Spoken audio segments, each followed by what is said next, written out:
Welcome to my channel Education by Haneet. Children, today I'll be covering the summary of chapter The Stranger. Okay. So, this is a story about Jason, a young boy who is waiting at the airport with his family to meet his grandfather, right? Who has just arrived from China. Now, Jason doesn't remember much about his grandfather and is unsure whether he takes after his father or mother, means he belongs to his father's side or mother's side. He is his paternal grandfather or maternal grandfather, okay? When the grandfather arrives, he stands out in the crowd with his traditional Chinese clothes and serious, dignified appearance, okay? Jason and his brothers quickly realize that there is a big problem because they can't speak Chinese and their grandfather he doesn't speak English, he doesn't understand English. So this language barrier makes things awkward and distant between them. They were not able to communicate, they were not able to share their feelings and expressions. Even though Jason tries to greet his grandfather in Chinese, he stumbles over the words. The grandfather gives them traditional Chinese games as gifts, but the children don't know how to play with them, and soon the games are left untouched. Okay. Then one day Jason notices that his grandfather often looks lonely and sad.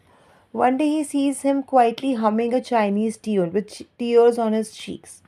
Jason feels sorry for him but doesn't know how to help.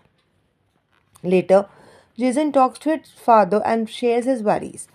His father tells him about the difficult and adventurous life that grandfather had, especially how he escaped from China during a dangerous time after World War II. And no, so now in this paragraph, we come to know that he was paternal grandfather. He was his dad's father. Okay, so he was telling him that how they escaped from China during a dangerous time after World War II.